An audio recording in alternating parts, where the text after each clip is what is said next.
The piercing howl sliced through the still forest like a cold blade. Emma Anderson, just 10 years old, stood motionless at the edge of a small clearing.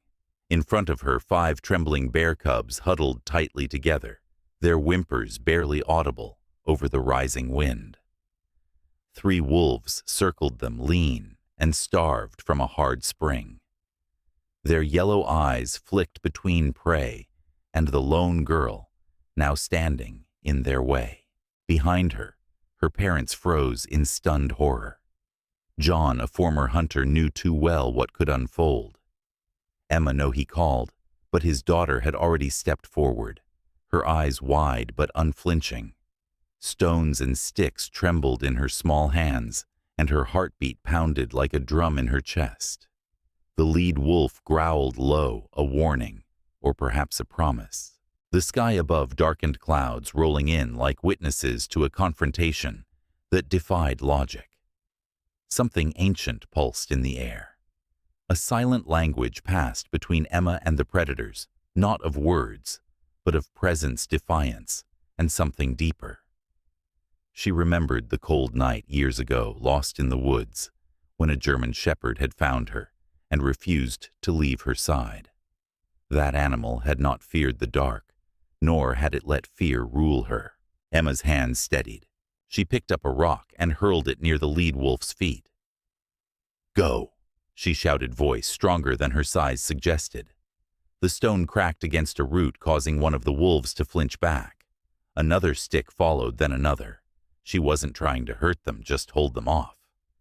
A small girl, shaking in boots too big for her, stood between death and innocence. Behind her, her father broke free of his trance and rushed forward, grabbing a thick branch.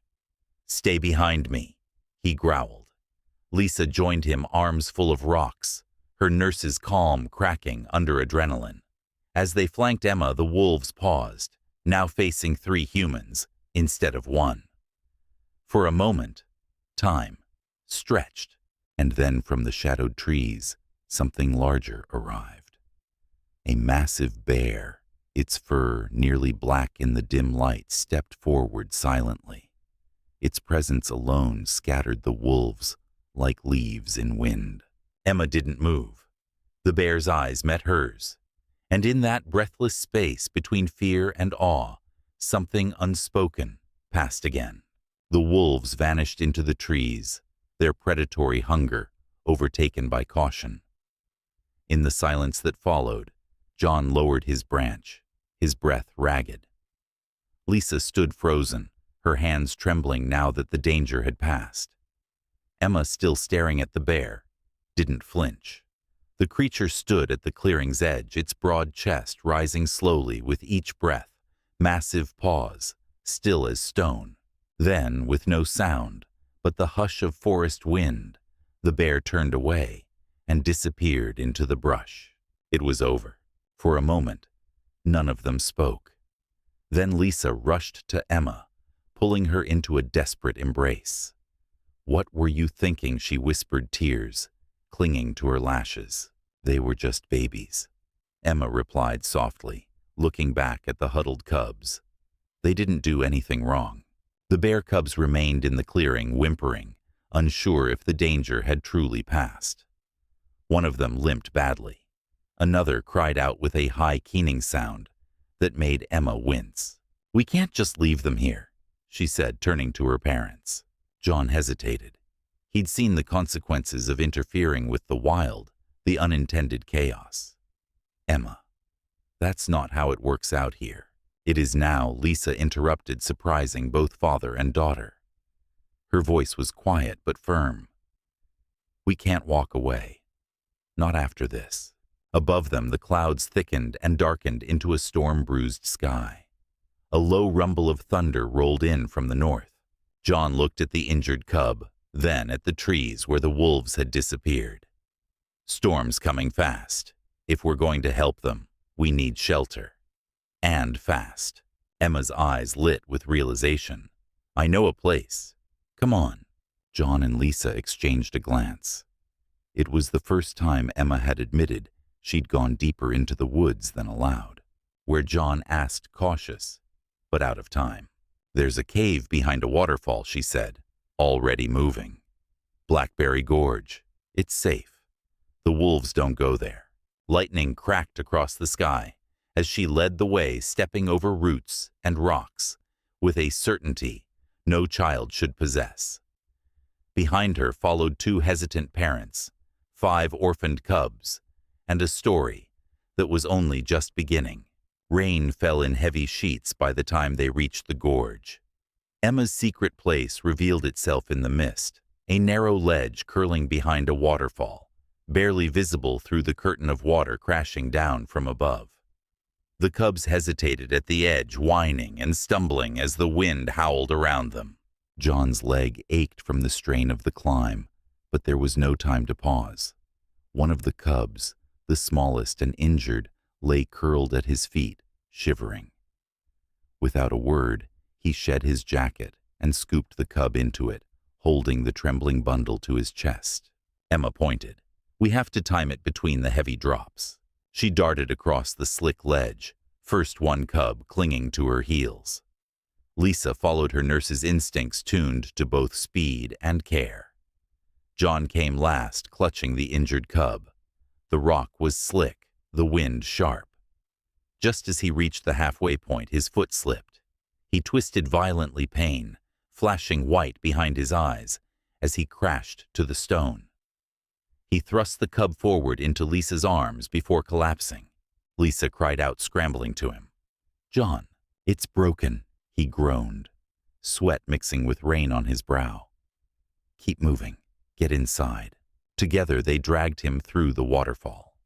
On the other side, the roar softened, replaced by the muffled echoes of water and stone. The cave opened into a high chamber, dry, sandy, and eerily calm. The storm outside felt like another world. Emma's voice bounced off the walls. "I followed a fox here once," she said. It was hiding from coyotes. Lisa knelt beside John, tearing strips from her undershirt to splint his leg with sticks. Her movements were automatic, precise. Beside her, Emma gently laid the cubs in a corner of the cave, curling her body around them like a makeshift den. "They're scared," she whispered. "So am I." John muttered, half in pain, half in awe. He watched his wife tending to a bear cub like it was her own child. Watched his daughter stroke its head with reverence. Outside, thunder cracked.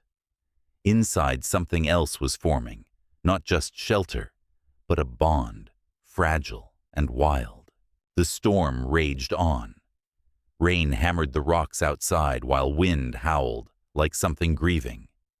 Yet inside the cave, a strange stillness took hold. Not peace exactly, but a suspended moment between worlds. Lisa finished wrapping John's leg and sat beside him, brushing damp hair from his brow. "You'll need a real hospital soon," she murmured. "But for now, it'll hold." He nodded, jaw clenched from the pain. "Thanks, nurse." Emma curled beside the cubs, who had finally stopped trembling. One had pressed itself against her side, and another rested its head on her knee. Lisa watched in silence, a flicker of something unreadable in her expression. "These babies," she said quietly, "they don't know we're human, just that we're warm, safe." John stared at them, struggling with an old truth he'd always accepted, that wild was wild and must remain so. But here they were, not rescuers, not intruders, just a broken family, trying to protect something even more fragile than themselves. "How long will the storm last?" Lisa asked. John glanced at the cave entrance. "Could be hours, maybe more. Spring's unpredictable." "We'll need to ration food and water," she said, checking their packs. "We've got enough for one day, maybe less." Emma stirred. "I'm sorry," she whispered, "for not staying close to the house. I couldn't let them die." John opened his arms and pulled her in carefully. "You were brave," he said. "Foolish, but brave. And you were right." She looked up at him, eyes wide. "Even though you said not to interfere." Sometimes he said slowly, "Compassion is the right kind of interference," as if answering the smallest cub, scooted across the floor and curled into Emma's lap, sighing like a child finally safe. She smiled, not the hesitant smile of a child seeking approval, but the radiant one John hadn't seen since Ethan died. Lisa sat beside them, completing the circle. The family leaned together in the half-light, surrounded by the sound of falling water. None of them noticed the amber eyes blinking open from the dark corner of the cave, watching, waiting, as if deciding what kind of people had entered this old sacred place. Morning brought no relief. The storm hadn't passed. If anything, it had grown more violent. Thunder rolled like drums of war. The falls outside roared louder, the cave vibrating faintly with each crash of water. But something else stirred the air now. Voices. Lisa froze. John tensed, hand already reaching for his backpack. A crackle from the emergency radio flared to life. Severe flash flood warning. Blackberry Gorge. Anderson family last seen. John snatched it up. This is John Anderson. We're sheltering near Blackberry Falls. Safe but stranded. I've got a leg injury and 5 orphaned bear cubs. Static. Then copy. Ranger team forming. Be advised, local hunters also mobilized. Leader, James Whitlock. John's expression darkened. Who's that? Lisa asked, alarm rising. My old hunting partner, he said grimly, before I gave it up. Head of the local hunting association now. Doesn't believe in soft approaches. You mean? Emma began, her voice trembling. He thinks predator control means extermination, John said, voice low. And now he's coming. Armed. Emma pulled the cubs closer. We have to leave. He'll hurt them. John's mind raced. Wolves were howling again, closer this time, echoing through the cave in strange, disorienting patterns. They're coming too, he muttered, driven in by the storm.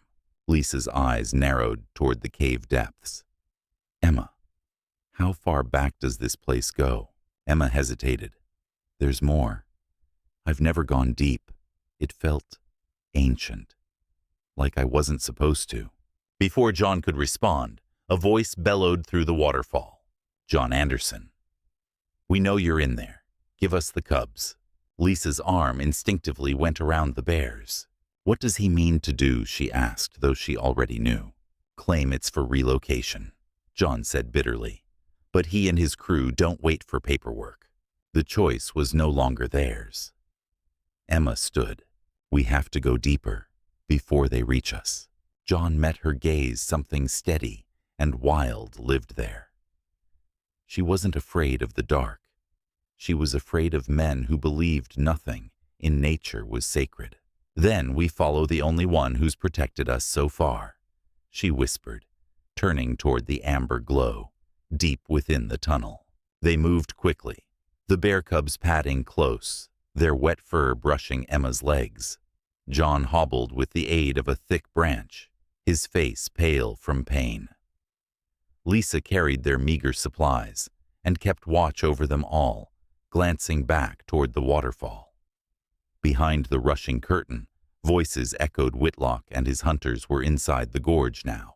The further they went, the colder the cave became. The walls narrowed, forcing them into single file. The flashlight John held flickered over rough stone and water-stained walls.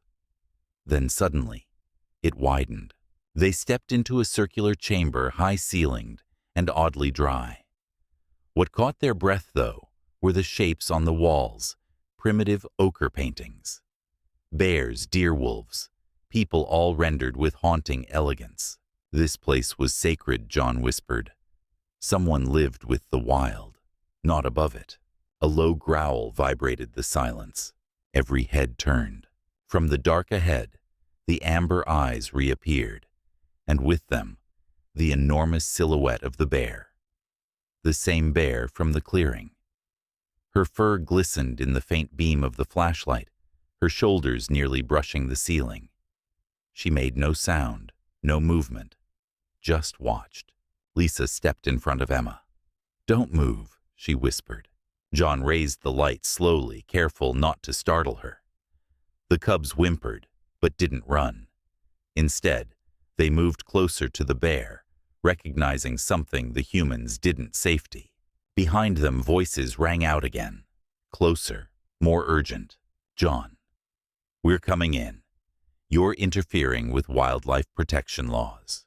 The family was trapped, a wall of men behind them, a wall of muscle and instinct before them. And yet, the bear did not charge. "She's not here to hurt us," Emma said quietly. "She's been following us. She's the one who scared the wolves away." Lisa said, panic creeping in. "Step back, please." "No," the girl whispered. "She's not angry. She's waiting." John stared at the animal, seeing not rage, but patience. Not menace, purpose. He looked at his daughter, then the bear, then the cubs now curled quietly at her feet. "If she wanted to harm us," he said, "we'd already be gone." Then Emma did something no adult could have predicted. She turned to the bear and whispered, "Is there another way out?" The bear blinked slowly and turned and walked deeper into the dark. They followed her, not out of courage, but necessity. The sound of the waterfall faded behind them, replaced by dripping stone and rising water lapping at their feet. The bear moved without hesitation, glancing back only once, as if to ensure they were still coming. The tunnel narrowed. John gritted his teeth against each painful step, sweat beading down his face despite the chill. Lisa supported him as best she could, one arm around his waist, her other hand gripping the wall. Emma walked ahead with the cubs, one of them, the smallest, still injured, cradled in her arms. The air grew heavy, damp, with the scent of moss and something ancient. They passed pockets of darkness so deep, even the flashlight's beam couldn't reach them fully. Just when John thought he couldn't go farther, the bear paused. Before them stood a fork, several tunnels splintering in different directions. Water trickled from a crack in the wall into a shallow pool. The bear sniffed, turned her great head, and looked at Emma. Emma didn't speak. She simply nodded and pointed to one of the tunnels. "That one," she said. "It leads up. But the flood's coming through the caves now. We don't have much time." Water was already pooling around their ankles, cold, rising. "Go," John urged. "Take Emma and the cubs. I'll follow." "We're not leaving you," Lisa said, steel in her voice. "We do this together." The bear moved first, leading the way into the sloped passage, moving faster now. Emma followed, guiding the cubs. Lisa and John came last, his leg dragging each step, a small war. The water chased them ankle deep, then shin deep, then creeping higher. John stumbled. The crude crutch slipped on the wet stone, and he slammed against the wall, gasping. Darkness threatened the edge of his vision. Lisa caught him before he fell again. "Stay with me. I'm fine," he lied, breath shallow. "Keep moving." Emma glanced back, eyes wide with fear. "The baby cub's getting tired," she called. "I'll carry him." The bear paused ahead, sensing their urgency. The tunnel sloped upward now, narrower but dry at the top. Somewhere beyond, faint but real, came voices. Human. Professional. Bullhorns, not rifles. Search and rescue. Voices. Lisa gasped, lifting her head toward the faint calls echoing through stone. "They're close. We're close." Hope flickered, but the bear had stopped. She paced nervously, large paws scraping the wet stone. Her ears twitched toward the noise ahead. Not in welcome, in fear. "She doesn't like it," Emma said softly. "She's scared of people." John leaned heavily against Lisa. "She's right to be."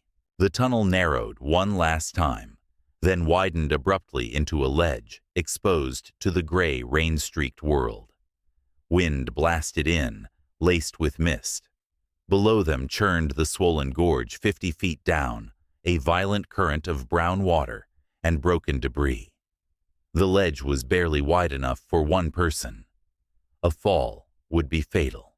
"We're above the search team," Lisa said, pointing to the flash of orange vests far below. "They haven't seen us yet." "I'll signal them," John said, dropping his pack and rifling through it.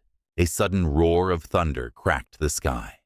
The smallest cub, tucked in Emma's arms, panicked, squirming hard, slipping from her grip. Emma lunged. No. Her foot slid on the wet rock, and she tumbled toward the ledge's edge, fingers clawing for anything to stop her fall. John shouted. Lisa screamed. But the bear moved faster than anyone.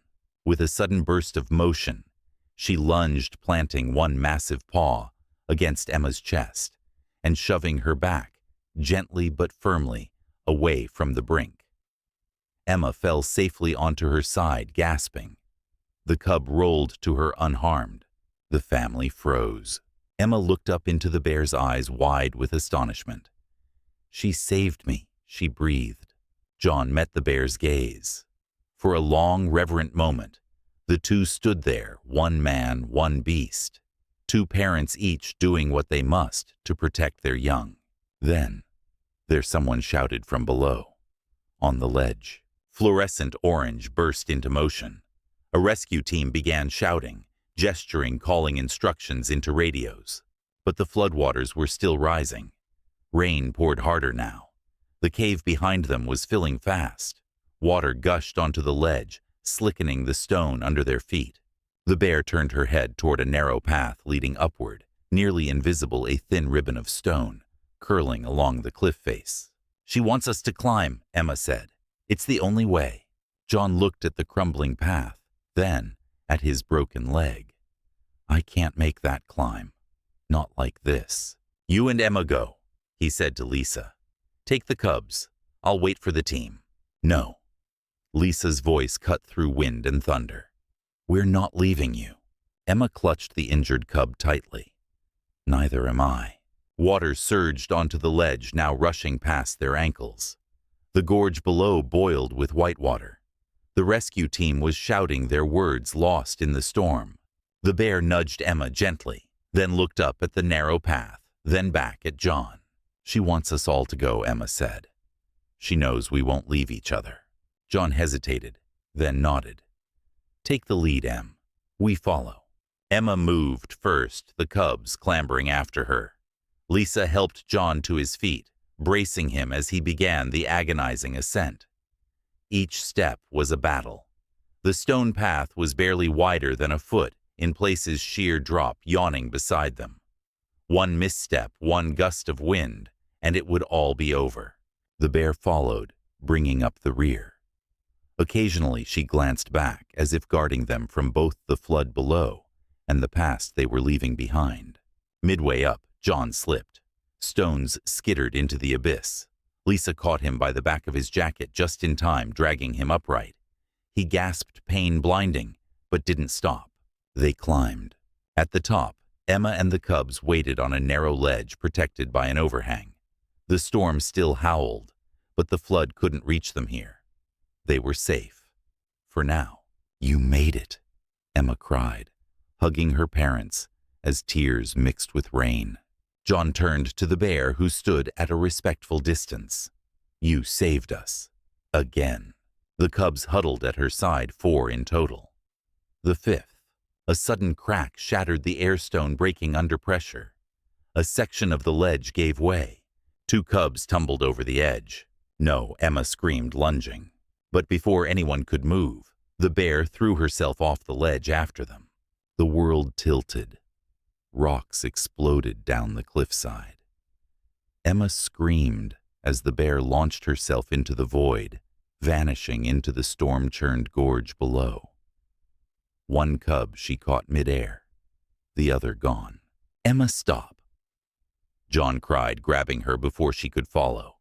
His arms wrapped tightly around her, even as pain from his leg tore through him. "You can't help them."